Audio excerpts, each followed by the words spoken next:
be water, my friend. Like that, is it? I see, I get the Imagine idea. the morning of August 13th, 1970. In a quiet house in Los Angeles, a sound echoes that should not exist. It is not the sound of a fist hitting flesh, nor the clink of broken glass. It is a scream. The scream of a man who has just realized his life is over. On his garage floor, curled in a fetal position, lies Bruce Lee, the same Bruce Lee whose name has already become synonymous with superhuman speed and invulnerability. But now, he cannot get up. He cannot even move without agony piercing his body like a 1,000-volt electric shock. You are used to seeing him on screen, steel abs, feline grace, the confidence of a predator. But in that second, on the cold concrete, there was no dragon. There was just a 30-year-old man whose back had just betrayed him in the most brutal way. And the most terrifying part of this story is not the pain itself. The most terrifying part is the banality of how it happened. You probably think the greatest fighter of the century sustained this injury in an epic battle? Perhaps he was maimed by a triad master in an underground duel, or by an envious rival on set. If that were the case, it would at least be heroic. But reality is far more cynical. Bruce Lee was not broken by war. He was broken by pride and 61 kilograms of iron. That morning, he decided to perform an exercise called the Good Morning. Barbell on the shoulders, leaning forward. Bruce weighed about 61 kilograms. He put the same amount, 61, on the bar. No warm-up, no spotter. He was angry, he was tense, and he believed himself invulnerable. One sharp lean, one dull click in the lower back, and the universe collapsed. The fourth lumbar nerve was damaged. The doctors who looked at his x-rays a few hours later could not believe their eyes. They saw the spine of a car crash victim, not an athlete at his peak. Their verdict sounded like an epitaph. Mr. Lee, you might be able to walk, if you're lucky, but forget about martial arts. You will never kick again. Try to grasp the weight of those words. For an office clerk, a back injury is an inconvenience. For Bruce Lee, it is death. His body was not just a tool, it was his only asset. His entire career, all his Hollywood dreams, all the hopes of his wife Linda and 2 small children rested on his ability to move. And now the doctors are telling him he is a broken doll. He returned home not as a hero. He was carried. The following weeks turned into a blur of painkillers and absolute suffocating immobility. He was ordered to lie down, just lie there, and stare at the ceiling while his muscles, which he had sculpted through years of fanatical training, began to melt away. Imagine this level of psychological pressure. He has no savings. The bank account is empty. In Hollywood, he is persona non grata, too Asian for lead roles, too proud for supporting ones. He has a mortgage, a family, and total uncertainty ahead. Every time he tried to take a deep breath, his back reminded him he was a disabled man. Most men in such a situation start drinking. Others withdraw and give up. Bruce Lee lay in the darkness of his bedroom, listening to his children playing behind the door, children he could not pick up, and felt a black hole of depression growing inside him. It seemed like the finale. The story should have ended here. There was this promising actor, but he broke and disappeared. But it was in this darkness, in total silence, when his physical strength had left him, that something strange began to happen. Something the doctors didn't see on the X-ray. While his body was dying, his mind, cornered by despair, began to look for a way out, and what it found was far more dangerous than any kick. But before he would become a philosopher, he would have to go through 6 months of personal hell, where his only opponent would be himself. The first weeks of imprisonment in his own bedroom were not just difficult, they were humiliating. For a man accustomed to controlling every muscle in his body, absolute helplessness became a poison corroding the soul faster than atrophy corroded his legs. Bruce Lee, who just yesterday could do push-ups on 2 fingers, now needed help just to change position on the mattress. His world shrank to the size of 4 walls, and time, which used to fly in the rhythm of strikes, now stretched like thick, sticky resin. He lay and listened to the silence, and in that silence, the loudest voice was that of his inner critic, whispering that he was a failure, a bankrupt, and a cripple. But if you think physical pain was his main enemy, you are wrong. The main enemy was shame. While he lay there, his wife Linda was forced to work to pay the bills and buy his painkillers. A, the head of the family, a traditional Chinese man whose duty is to be a rock, had turned into a burden. Every look from Linda, full of care and pity, cut him sharper than a knife. He felt his identity disintegrating. Hollywood producers, who had previously promised gold mines, stopped calling. Friends who swore eternal loyalty vanished as if they had never existed. Bruce was left alone with the ceiling and the question that drove him mad. Why? This was a classic scenario of a fall. In any other story, the hero would have broken completely at this point, seeking solace at the bottom of a whiskey bottle. And Bruce was close to it. He went through all the stages of grief. He screamed at his wife. He cursed the doctors. He hated himself. But then, when despair hit rock bottom, something happened that defies logical explanation. Instead of letting the darkness consume him, he decided to study it. On one of those endless gray days, when the pain receded slightly, offering a respite, he asked Linda to do something that seemed meaningless. He didn't ask for medicine. He didn't ask to turn on the TV. He said, "Bring me my books, and bring me paper." If his body was locked in a brace, his mind remained free, and Bruce decided to embark on a journey for which he didn't need legs. He turned his bedroom into a monastic cell. Stacks of books grew around his bed. Jiddu Krishnamurti, Alan Watts, Spinoza, works on Western psychology and Eastern mysticism. He didn't just read them, he devoured them with the fury of a starving beast. He searched for an answer to a single question: how to defeat an opponent you cannot punch, how to defeat fate itself. It was during these months, accompanied by the pulsing pain in his lower back, that the arrogant street fighter began to die, and the philosopher began to be born. Bruce realized that his injury was not a punishment, it was a lesson. His entire previous life had been built on the cult of strength, on ego, on the desire to prove to everyone that he was the best. But now that the strength was gone, only what was inside remained. He began to write. He filled notebook after notebook, formulating the principles that would later become the foundation of Jeet Kune Do. But these were not just technical notes on how to punch. It was a philosophy of survival. He wrote about water not because it sounded poetic.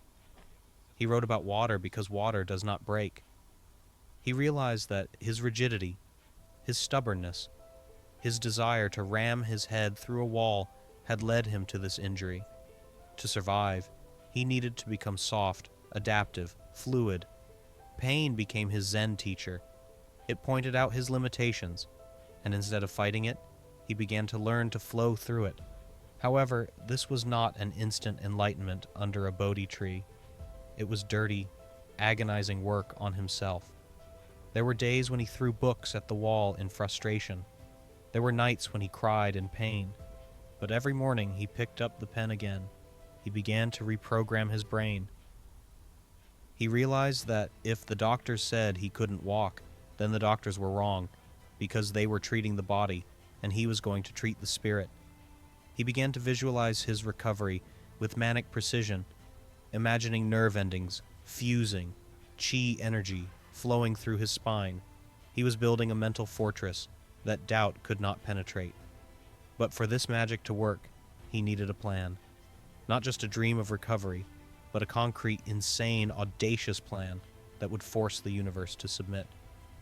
And he was going to write this plan on paper, sealing it with his will, like a legal contract with eternity. And so we come to the point where logic leaves this story, and pure, distilled obsession begins. Lying in his dark bedroom, permeated with the smell of medicine and despair, Bruce Lee does something that any psychiatrist would consider a sign of progressive madness. He takes a piece of paper. His hand once again writes the title of his chief definite aim, which he had recorded back in '69. This is not a diary entry or a prayer. It is an ultimatum presented to the universe itself. Think about the context. At this moment, he has no career. He has no health. Doctors have just told him he might never walk normally again. And what does this broken man write? He repeats, "I, Bruce Lee, will become the first and highest paid Oriental superstar in the United States." You read these lines and feel a chill. It sounds like the delirium of a feverish patient. He promises himself to earn $10 million by 1980. He promises to give the world the most exciting performance. 10 million. He barely had enough money to pay the electricity bills. A superstar? Hollywood producers laughed at his accent and his height. But Bruce wasn't just reading words. He was signing a contract with a reality he had not yet created, but which he already saw as clearly as the cracks on his room's ceiling. However, paper can endure anything, but the body cannot. Writing a goal is easy, but how do you make paralyzed muscles believe in it? Here, Bruce discovers a tool that will become his secret weapon. He realizes that the brain sees no difference between a real movement and a perfectly imagined one. If he cannot train in the gym, he will build a gym inside his skull. He began to practice what sports psychologists today call ideomotor training, but back then it looked like shamanism. Bruce would close his eyes and replay the same movies in his head for hours. He saw himself standing up. He felt his feet touching the floor. He imagined the electrical impulse traveling from his brain to the damaged fourth vertebra, nerve endings reaching for each other through scar tissue like microscopic wires needing to be soldered by the power of thought. This was not relaxation meditation. It was hard labor. He lay motionless, but his pulse quickened, and sweat soaked the sheets as if he had just run a marathon. He forced blood to flow to the dead zones of his back. He held a dialogue with his body, not in the language of pity, but in the language of commands. "You will recover," he told himself. "You have no choice." But the most amazing thing was happening not to his muscles, but to his perception of pain. Previously, pain was a stop signal. Now Bruce recoded that signal. Pain became an indicator of life. If it hurts, it means something is happening there. It means the connection is being restored. He began to welcome pain like an old sparring partner. He stopped being a victim of circumstances and became the architect of his biology. And while his wife Linda watched anxiously as her husband muttered to himself, with his eyes closed, Bruce was building the foundation for his return. He realized that his former strength, the strength of biceps and tendons, was fragile. It broke from a single barbell. But the strength he was forging now in stillness and silence was impossible to break because it did not depend on gravity. It seemed he was going mad. It seemed he was simply denying the inevitable. But one morning, after months of mental warfare, he felt a slight tingling in his lower back. Barely noticeable, like the tickle of a feather. To someone else, it would have been nothing. But for Bruce, it was the first return signal from the abyss. His body had finally heard the command, and at that moment, he realized it was time to do what the doctors called impossible, to try to stand up. But was he ready for what would happen when his feet touched the floor? For writing about victory is one thing, but taking the first step when your spine is held together by a wing and a prayer is something else entirely. 6 months of absolute statics came to an end, not with a triumphal march, but with the sound of a joint that had forgotten how to work. Doctors spoke of years of rehabilitation. Bruce Lee decided he only had the here and now. When he first tried to swing his legs off the bed onto the floor, the room swayed, and his spine responded with such a flash of pain that he was blinded for a second. This was the moment of truth. Either his chief definite aim, written on paper, was the delusion of a madman, or he would find a way to make matter submit to spirit. But how do you cheat biology when the nerve endings are screaming for surrender? He stood up. It wasn't pretty. It didn't look like a scene from a movie. It was a trembling, sweating creature clinging to the wall to avoid collapsing into its own infirmity. But it was in this shameful moment that Bruce made a discovery that forever changed the world of martial arts. He realized that the old Bruce Lee, the one who relied on explosive muscle power and the flexibility of youth, was dead. The injury had turned his body into a fragile mechanism that no longer forgave mistakes. And this is where the most interesting part begins. You think he recovered and became his old self? No. He became someone far more dangerous. You see, when your back is broken, you cannot afford extra movements. You cannot waste energy on wind-ups or beautiful stances. Bruce began to rebuild his combat mechanics right in the process of walking down the hallway. Every step was a study. He discovered that if you generate momentum not from the lower back, but from the feet and micro movements of the pelvis, the load on the spine drops, and the speed paradoxically increases. This was the birth of economy of motion in its absolute, almost frightening form. But was this a victory, or just a temporary anesthesia of the will? Few know that a real drama was playing out behind the closed doors of his home. Bruce hid his suffering from everyone except Linda. The public saw a confident master, but his family saw a man who slept on a hard floor because a bed was unbearable.